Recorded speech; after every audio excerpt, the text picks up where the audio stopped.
Buenos días, gracias a la doctora Romaguera y buenos días a todos. Esta conferencia básicamente es, ¿verdad?, un continuo de la conferencia que acaba de dar la doctora López y vamos a estar discutiendo las guías de cuidado preventivo en mujeres mayores de 65 años. ¿Verdad? Como objetivos de esta presentación vamos a discutir los servicios preventivos que están recomendados y en geriatría tenemos una particularidad, que es que esto va a depender de la expectativa de vida del paciente y de su estado cognitivo. Además, vamos a discutir qué otros servicios de salud pueden ser potencialmente de beneficio para esta población geriátrica y opciones, ¿verdad?, de cómo prestar estos servicios. No tengo ningún problema de interés para reportar. Y vamos a empezar con las preguntas. Una mujer de 86 años viene a la oficina para una visita de seguimiento. Ella está en buen estado de salud y nunca le han hecho un cernimiento para cáncer de colon. ¿Cuál de las siguientes usted le recomendaría? Le recomendaría una colonoscopía, un examen fecal de DNA, una sigmoidoscopía flexible, un enema de bario o no hacerle ningún cernimiento. Al final de la conferencia vamos a ofrecer las contestaciones de las preguntas. La segunda pregunta, tenemos una mujer de 68 años de edad que viene para una evaluación de rutina. Ella dice que en el pasado año tuvo una erupción dolorosa en el lado derecho de la espalda, pero que se fue sola. Ella no recuerda haber tenido historial de varicela en el pasado, no toma ningún medicamento, no tiene alergias. Los signos vitales están normales, al igual que el examen físico. Y laboratorios que incluyen CBC, enzimas hepáticas y las químicas están todas normales. Ella está programada para ese día recibir su vacuna de influenza. Y la pregunta es, ¿qué estrategia de vacunación sería la más apropiada para prevenir el herpes zóster en esta paciente? Vacunarla si está negativa para anticuerpos de varicela, vacunarla si está positiva para estos anticuerpos, vacunarla ahora y en 6 meses, o no está indicada la vacuna. Ok, pues empezando, ¿verdad?, de lleno con la conferencia. Cuando hablamos de servicios preventivos de salud en esta población geriátrica, como dije, ¿verdad?, hay que tomar en consideración la condición clínica en la que se encuentra el paciente. Estos pacientes se van a beneficiar de aquellos servicios, pero realmente acorde a su estado funcional, su expectativa de vida y su estado cognitivo. El perfil de edades en Estados Unidos realmente ha variado tremendamente con los pasados años, desde una expectativa de 47 años para los 1900 hasta más de 78 en el 2008. Y se estima que para el 2030 esta población de personas mayores de 65 años va a comprender el 20% de la población o 70 millones de personas, ¿verdad?, que es un número bien considerable. Y obviamente mientras más edad, ¿verdad?, lleguen los pacientes, la prevalencia de condiciones crónicas pues va a ir aumentando. Alrededor del 80% de estos pacientes tienen por lo menos una condición y más del 50% padecen de dos condiciones o más. Además de esto, hay una correlación grande entre los síndromes geriátricos que incluyen vértigo, incontinencia, problemas de memoria, caídas, entre otras. Hay una correlación grande entre estos síndromes y una pérdida de funcionalidad y una dependencia, ¿verdad?, porque no pueden hacer alguna de sus actividades del diario vivir.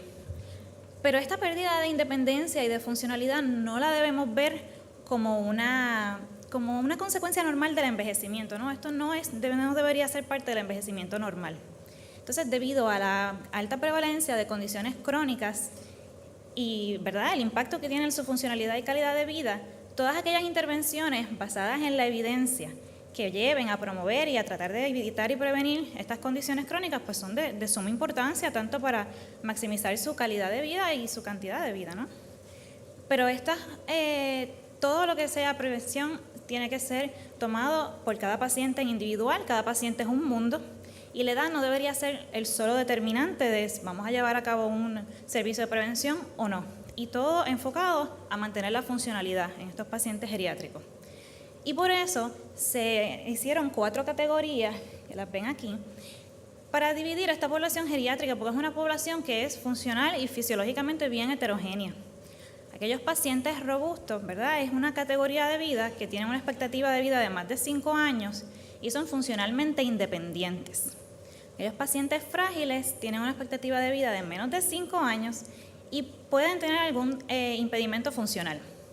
Los pacientes moderadamente dementes tienen una expectativa de vida de 2 a 10 años y pueden o no pueden tener algún impedimento funcional. Y al final de la vida ya usualmente la expectativa es de 2 años o menos. Y vamos a ver que con cada servicio de prevención de salud, pues las recomendaciones varían, depende de la categoría en que se encuentre nuestro paciente. Prevención, volvemos a lo mismo, o sea, depende de la calidad de vida, o sea, de la expectativa de vida, perdónenme, de las comorbilidades y su estado funcional y cognitivo. Y hay muchos servicios de salud disponibles que no están utilizados a cabalidad en esta población, y eso incluye vacunas, ejercicio, discusión sobre temas geriátricos, y no los usamos a cabalidad. Sin embargo, pruebas para hacer cernimiento de cáncer están sobreutilizadas, y estos pacientes no todos gozan de la misma salud y no necesariamente se van a beneficiar de este tipo de cernimiento. Y siempre hay que tomar también en consideración las preferencias del paciente.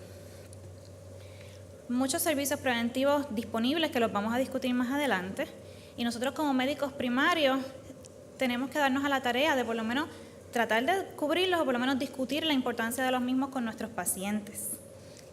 Sin embargo, hay muchos retos, ¿verdad?, para uno poder proveer todos estos servicios de salud. Principalmente el reembolso de estas visitas pues es muy poco, si algunos planes los cubren, otros no. El tiempo, o sea, se consume mucho tiempo aconsejando pacientes sobre estos temas. Lo ideal, como decía la doctora López, sería tener un staff de enfermería que estuviera adiestrado, ¿verdad?, para que nos ayude con esta tarea tan importante. Porque la mayoría del tiempo de nuestras visitas se nos va en las condiciones agudas o crónicas que tenga el paciente y no necesariamente cubrimos estos servicios.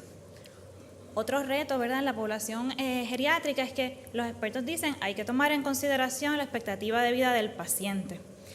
Pero ¿qué pasa? Eso no es tan fácil, ¿verdad? Uno poder calcularlo, predecirlo, y puede ser hasta un poco incómodo discutirlo con los pacientes. Existen algunas guías, están disponibles gratuitamente en el internet, esto es un ejemplo de ellas, hay varias, que nos ayudan precisamente con eso, con tratar de poder estimar más o menos la expectativa de vida del paciente.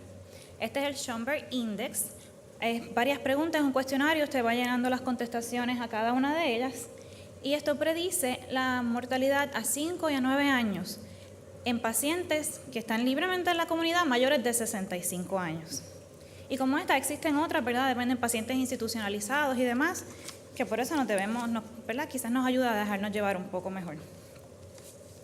En términos de cernimiento de cáncer, vamos a ir, ¿verdad?, someramente por encima de esto, ya se ha discutido en la conferencia anterior y demás, pero vamos a recalcar las particularidades en la población geriátrica. El United States Preventive Services Task Force, o Task Force de ahora en adelante, encontró que la evidencia era insuficiente para hacer cernimiento de cáncer de seno a mujeres mayores de 75 años. Y esto realmente es porque los estudios que se hicieron de cernimiento de cáncer de seno con mamografías no incluyeron mujeres mayores de 75 años. Esa es la razón por la cual no hay evidencia suficiente. El AGS, o el American Geriatric Society, lo que recomienda es una mamografía cada 1 o 2 años para aquellas mujeres que tienen una expectativa de vida de más de 5 años hasta los 85 años. Para aquellas mujeres mayores de 85 años, pero que están extremadamente bien de salud, que están fuertes, o sea, que están en la categoría, ¿verdad?, de robusto, se puede seguir recomendando. Y para aquellos pacientes que sienten que ellos, ¿verdad?, les sería de beneficio seguir haciéndose su cernimiento con mamografía. Esto se recomienda para todos los pacientes en la categoría de robusto. Se pudiera recomendar en pacientes con demencia, pero no se recomienda para aquellos pacientes ni frágiles ni al final de la vida. El AGS recomienda que el examen clínico del seno se haga periódicamente, pero no está ni a favor ni en contra del examen, ¿verdad?, del autoexamen del seno. El Task Force encontró que la evidencia era insuficiente para recomendar ni a favor ni en contra del examen clínico y recomendó en contra del autoexamen del seno. Y esto porque el autoexamen del seno se encontró que resultaba en un número innecesario de biopsias y no estaba asociado necesariamente a un beneficio en sobrevida. Cáncer de colon, vamos a discutirlo, ¿verdad?, bien someramente. Hemos hablado mucho de esto en la mañana de hoy. Se recomienda para adultos entre 50 y 75 años de edad. El estudio por excelencia, una colonoscopia cada 10 años. O tenemos opciones como es una prueba de sangre oculta en la excreta anual o una sigmoidoscopia cada 5 con una prueba de sangre oculta en la excreta cada 3 años. El Task Force recomienda en contra de hacer cernimiento rutinario en aquellos pacientes mayores de 75 años de edad. Y aquellos que nunca se han hecho una colonoscopia que tienen más de 85 años de edad no se le debería hacer. El American College of Physicians recomienda en contra de hacer colonoscopia a pacientes mayores de 75 años cuya expectativa de vida sea menos de 10 años. O sea, ¿verdad?, que hay que individualizar aquí. Y solamente se recomienda para pacientes que están en la categoría de robustos, ni para los frágiles, ni con demencia, ni para el final de la vida se recomienda cernimiento de cáncer de colon. Hablando de cáncer cervical, las guías recomiendan que ya se detenga este cernimiento en aquellas mujeres entre los 65 y 70 años de edad que ya le han hecho cernimiento previamente, siempre ha estado negativo y que no están a alto riesgo de cáncer de cervix. Aquellas mujeres en las cuales le hicieron una histerectomía total, que no tienen ya tejido cervical y fue por una indicación benigna, no están a alto riesgo y no se les debería ofrecer cernimiento tampoco. Y para aquellas mujeres mayores en las cuales nunca se han hecho un Papa Nicolau, lo que los guías nos dicen es ofrecerles 2 pruebas, un año, ¿verdad?, aparte, o sea, con un año de diferencia entre una y la otra, eso sería suficiente. Claro está, siempre hay que, ¿verdad?, hacer una verificación continuamente de los factores de riesgo para estas mujeres y no se recomienda, o sea, se recomienda solamente para pacientes en la categoría de robusto. ¿Verdad?, hablando de otros cánceres, el Task Force encontró que la evidencia no era suficiente para recomendar examen de piel por un médico primario para cernimiento de cáncer de piel y tampoco hacer cernimiento de cáncer de ovario ni con CA-125 ni sonograma en mujeres de entre 55 y 74 años de edad. Ya pasando a otras modalidades de cernimiento, en pruebas de tiroides, ¿verdad?, el Task Force encontró que la evidencia era insuficiente para recomendar a favor o en contra, incluso en pacientes de alto riesgo o en pacientes mayores. Sin embargo, lo que le dice es que nosotros los clínicos debemos mantener, ¿verdad?, un dintel bajito, una sospecha baja en aquellos pacientes para disfunción de tiroides. Y algunos expertos lo que recomiendan es que como este cernimiento es ¿verdad?, es de bajo costo, la prevalencia de problemas de tiroides, tanto hipertiroidismo o hipotiroidismo, según vamos aumentando en edad, pues va aumentando también. Y los riesgos del tratamiento, sobre todo hipotiroidismo, pues son bajitos. Así que muchos expertos recomiendan hacer un cernimiento de función de tiroides con un TSH cada 2 a 5 años aproximadamente. Se podría considerar al final de la vida y está recomendado para el resto de las otras categorías. Realmente cuando hablamos de hipertensión no se conoce el intervalo apropiado para hacer cernimiento de hipertensión en adultos, ya que como mencionamos anteriormente también hay muchas recomendaciones y estas varían desde cada visita hasta al menos cada 2 años. The Joint National Committee for Prevention, Detection, Evaluation and Treatment of High Blood Pressure, mejor conocido como el GNC-7, recomienda un cernimiento cada 2 años, ¿verdad?, como mínimo, aquellos pacientes con presiones sistólicas, o sea, con presiones de menos de 120/80. Y un cernimiento como mínimo anual para aquellos que estén prehipertensos con una sistólica entre 120 a 139 y una diastólica entre 80 y 90. Y esto es recomendado para todas las categorías de pacientes. Ahora bien, cuando uno va a los estudios tanto de prevención como de tratamiento de hipertensión, prácticamente todos los pacientes que se incluyen siempre son pacientes que están bien en la comunidad, o sea, que están fit, que deberían ser de la categoría de robusto. No hay muchos estudios que incluyan ni pacientes institucionalizados, ni frágiles, ni demás. Incluso, uno de los pocos estudios que incluyó pacientes frágiles, lo que encontró fue que unas presiones más altas estaban asociadas a una disminución en el riesgo de mortalidad en aquellos pacientes más frágiles. Así que en los pacientes frágiles hay que tener esa particularidad. De la misma forma hay que recalcar que hay cambios, ¿verdad?, fisiológicos en el envejecimiento que hay que estar pendientes. Por ejemplo, las arterias periferales tienden a endurecerse más con la edad. ¿Y qué pasa? Cuando tomamos la presión a estos pacientes, puede que de momento nos salgan unas presiones muy altas, pero realmente son presiones falsas, es lo que se conoce como pseudohipertensión. Y esto lo podemos sospechar en aquellos pacientes que de momento pensamos que tienen una hipertensión resistente o secundaria, o que de momento le empezamos el tratamiento y se ponen hipotensos. Y la forma de verificar esto es haciendo la maniobra de Osler, que lo que consiste es con el esfigmomanómetro subirlo hasta por encima de la presión sistólica hasta que obliteremos el pulso radial. Si la arteria radial permanece palpable, eso es positivo y pues tenemos que tomar esto en consideración porque no necesariamente esas presiones tan altas son reales en ese paciente en particular. No hay límite de edad para tratar la hipertensión ni para hacer seguimiento al respecto. Incluso hubo un estudio que se conoce como el HIVET Trial, que se publicó en el 2008 en el New England Journal of Medicine, que encontró beneficio en tratar pacientes hipertensos mayores de 80 años. Así que es beneficioso para todo el mundo. Y este mismo estudio estableció que para aquellos pacientes mayores de 80 años, la meta sería 150-80. O sea que es una diferencia. No vamos a querer estos pacientes con presiones de 120-80, es 150-80 aquellos mayores de 80 años. En relación a la diabetes, el Task Force recomienda cernimiento para diabetes tipo 2 en aquellos pacientes asintomáticos que tienen presiones sostenidas de 135/80, tratado o no tratado. Y esto realmente es porque el hecho de tener diabetes nos va a hacer una diferencia en las metas de tratamiento, porque ya no sería, ya serían menos de 130/80. Cernimiento también puede ser considerado para aquellos pacientes en que conocer el estatus de diabetes pues nos va a variar qué le vamos a ofrecer por ejemplo, en prevención de enfermedad coronariana, si vamos a empezar una estatina o vamos a empezar una aspirina, y pues saber si tiene diabetes o no el paciente nos hace una diferencia. Y las pruebas que tenemos disponibles ya se discutieron también. Puede ser una glucosa en ayuna de más de 126 en 2 ocasiones diferentes. Una glucosa, luego de un load, ¿verdad?, de glucosa de más de 200. Y recientemente se estandarizó la hemoglobina glicosilada como herramienta de cernimiento, ya que esto nos habla mejor de los niveles crónicos de glicemia. Y esto es solamente recomendado también para la categoría robusta.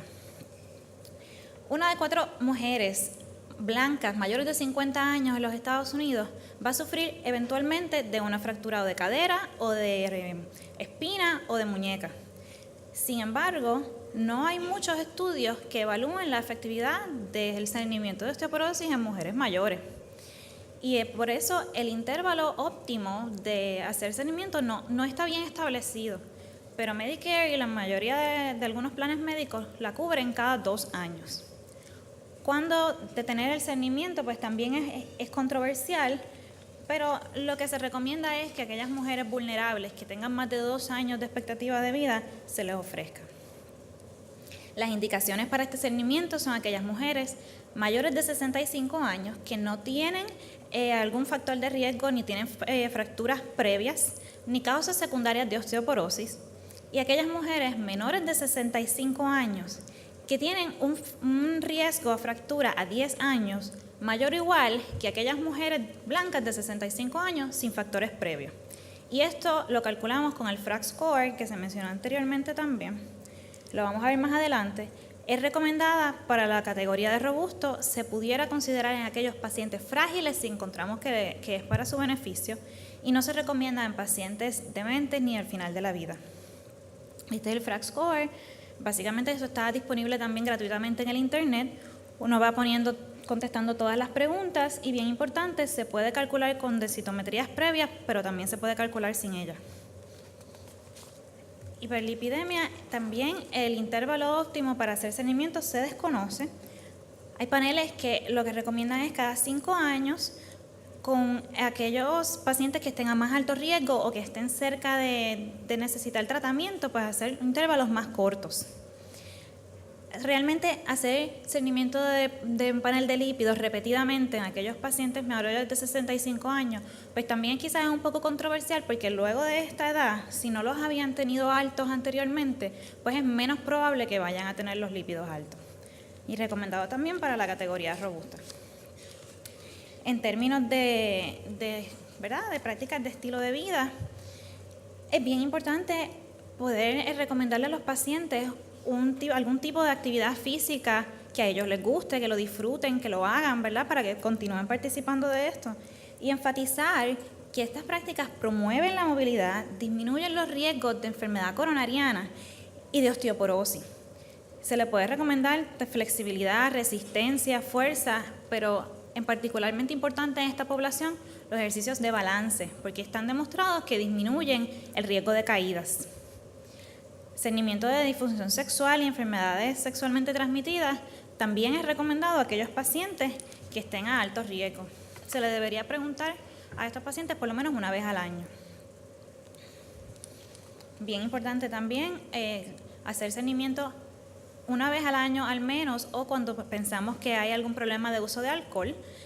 Tenemos varios instrumentos disponibles, entre ellos el CAGE. Y dejar de fumar, es bien importante también discutirlo en cada visita si el paciente es fumador. Esto disminuye, hay que enfatizarle al paciente, ¿verdad?, que disminuye el riesgo de COPD, de muchos cánceres, de enfermedad coronariana. Y que a los 5 años luego de dejar de fumar, pues ya su riesgo de mortalidad por cualquier causa disminuye a igual a aquellos pacientes no fumadores. Sin embargo, ya al final de la vida no se recomienda hacer hincapié en dejar de fumar. Esos pacientes, pues, ¿verdad?, los dejamos tranquilos y si eso les da calidad de vida y están bien, pues no vamos a hacer hincapié ahí. Cuando hablamos de síndromes geriátricos, esto es bien importante porque mientras que los beneficios de hacer pruebas de cernimiento de cáncer no los vamos a ver inmediatamente, los podemos ver quizás de aquí a 5 a 10 años. Y eso es lo que usamos todo el tiempo, la prevención que más tenemos al día con estos pacientes. Pero sin embargo, los efectos de una prevención y un tratamiento de síndromes geriátricos son inmediatos, sobre todo en aquellos pacientes frágiles y con expectativas de vida limitadas. El cernimiento de caídas se debería hacer anual, ya que aproximadamente el 30% de aquellos pacientes no institucionalizados van a padecer de algún tipo de caída, y esta incidencia anual llega a más de un 50% en aquellos pacientes de 80 años o más. En un assessment comprensivo debe incluir evaluación de aquellos factores intrínsecos y extrínsecos, ¿verdad?, para riesgos de caída, seguridad en el hogar y demás. Preguntar siempre por caídas previas, es bien importante. Y se les debe ofrecer a estos pacientes las recomendaciones que sí se ha probado que disminuye el riesgo de caídas, que es ejercicios de balance, como mencionamos ahorita, suplementación con vitamina D y terapia física. Incontinencia, bien importante también, se debe hacer cernimiento anual. Esta afecta del 30 al 60% de los pacientes geriátricos. Sin embargo, hay una incidencia bien alta de incontinencia no diagnosticada. Así que aquellas mujeres mayores de 65 años hay que preguntarle específicamente en el repaso de sistemas por síntomas de incontinencia. Si no le da tiempo a llegar al baño, si se tiene que usar, ¿verdad?, un pad en su ropa interior, se le sale la orina cuando se ríe, cuando tose. Ese tipo de preguntas, con eso nada más podemos hacer un buen cernimiento de incontinencia. En cuanto al estado cognoscitivo, realmente el Task Force concluyó que no había evidencia suficiente para recomendar un cernimiento de rutina para problemas de memoria o cognitivos en pacientes mayores. El AGS, el American Geriatric Society, tampoco recomienda hacer este cernimiento de rutina, pero sí lo recomienda en aquellos pacientes que presentan con un impedimento cognitivo leve, porque ellos están, ¿verdad?, más propicios a progresar a demencia. Otros expertos lo que recomiendan es hacer un cernimiento en la visita inicial cuando estamos conociendo a este paciente y luego repetirlo si el paciente desarrolla algún tipo de síntoma. El screening, ¿verdad?, el cernimiento de presión debería ser anual. Las dos preguntas, ¿verdad?, clave ya las discutió la doctora López. Y el cernimiento de visión y audición se puede considerar anualmente. Realmente el Task Force encontró que la evidencia no era suficiente para recomendar de rutina un cernimiento de agudeza visual. Y por lo tanto, pues Medicare no cubre exámenes de rutina visuales. Pero ¿verdad? Siempre es bien importante mantener esto presente. En términos de nutrición, pesar al paciente en cada visita es bien importante y al menos una vez al año medirlo y calcular el índice de masa corporal. Siempre tenemos que tener, ¿verdad?, presente la posibilidad de negligencia o maltrato cuando tenemos alguna sospecha clínica y abundar sobre eso. Y seguridad en la casa, eso se puede hablar con el paciente o con el familiar, que no hayan alfombras en el piso, que se vayan a caer, ¿verdad?, riesgo de caídas, que tengan las barras de seguridad, se puedan aguantar, detectores de humo al día, ese tipo de cosas. Pero sobre todo, y muy muy importante, mientras el paciente está bien y tiene la capacidad de tomar decisiones por sí mismo, háblale de directrices avanzadas. Y eso se debería hablar con el paciente en la oficina y documentarlo. Otro punto importante es la habilidad de guiar, ¿verdad? En estos pacientes geriátricos. Realmente ellos pues, están más a riesgo de tener multas de tránsito o accidentes. No hay ninguna prueba en específico que sea como fácil de administrar, que podamos evaluar su destreza o su competencia guiando. Pero sí podemos hacer preguntas simples como cómo llegó a la oficina, ¿verdad? ¿Cuántos accidentes ha tenido? ¿En qué circunstancias está guiando? Porque si bien es cierto que tienen un riesgo aumentado de tener accidentes, y eso puede ser un riesgo no solamente para ellos, sino para, ¿verdad?, los demás que estamos en la carretera, aquellos pacientes que se les quita el carro y ya no pueden guiar, pues entonces se aíslan más, no salen, dependen de más de las familias y se deprimen también. Así que esto, ¿verdad?, hay que tenerlo en consideración. Ya pasando al tema de las vacunas, entiendo que van a tener una conferencia de esto, así que vamos a discutirlas por encimita. En esta población geriátrica en particular, la vacuna de la influenza anualmente es bien importante. Debe ser administrada en la época de la influenza, de entre septiembre y marzo. La vacuna intranasal no está aprobada para aquellos pacientes mayores de 50 años. Debe ser la vacuna inactivada.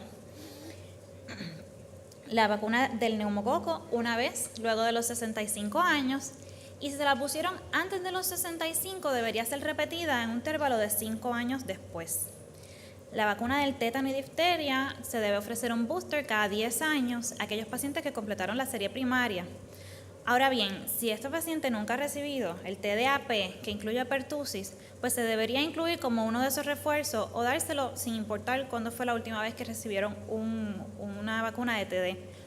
¿Por qué? Porque muchos de estos pacientes van a tener contacto con niños menores de 1 año.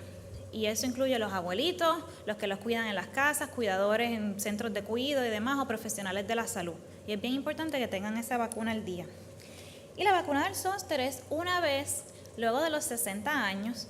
Y esta se ha demostrado que no solamente previene un evento de culebrilla, ¿no?, independientemente te haya dado culebrilla en el pasado o no, sino que también disminuye la prevalencia de desarrollar neuralgia postherpética.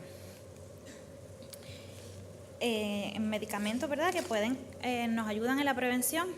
El Task Force en relación a la aspirina recomienda aspirina para disminuir el riesgo de accidentes cerebrovasculares en aquellas mujeres en que su riesgo a 3 años sea más de un 3% en mujeres de 55 a 59, más de un 8% en aquellas de 60 a 69 y más de un 11% en de 70 a 79 años. Y esto lo calculamos con la calculadora de riesgo del Framingham. En términos de terapia hormonal, no se recomienda realmente quimoprofilaxis, porque en el estudio del Women's Health Initiative se encontró que el tratamiento con estrógeno y progesterona aumentaba el riesgo de eventos isquémicos cerebrovasculares, enfermedad coronariana, trombos, embolias pulmonares, disminución en función cognitiva, en cáncer invasivo del seno, así que realmente pues no se recomienda. Una nota importante en respecto a la aspirina es que las guías del Colegio Americano de Cardiología, de Gastroenterología y el American Heart Association recomiendan tener a los pacientes que están crónicamente en aspirina mayores de 60 años en un PPI, en un Proton Pump Inhibitor. Calcio y vitamina D, sumamente importantes también. La suplementación con calcio se ha demostrado que previene la pérdida del hueso y aumenta levemente la densidad ósea. Estos suplementos deberían ser tomados con comida, divididos en una dosis de 500 miligramos, ¿verdad?, por cada dosis, esto para maximizar la absorción. Pero siempre hay que hacerle hincapié al paciente de que la mayoría de la ingesta de calcio no debe venir de suplementos, sino que debe venir de una nutrición adecuada. Vitamina D se ha demostrado que disminuye el riesgo de caídas, así que es bien importante suplementarlos y lo disminuye incluso independientemente de los niveles de vitamina D del paciente. La meta deberían ser 800 unidades y no solamente disminuye el riesgo de caída, sino que fracturas no vertebrales y de cadera y pudiese hasta reducir la mortalidad.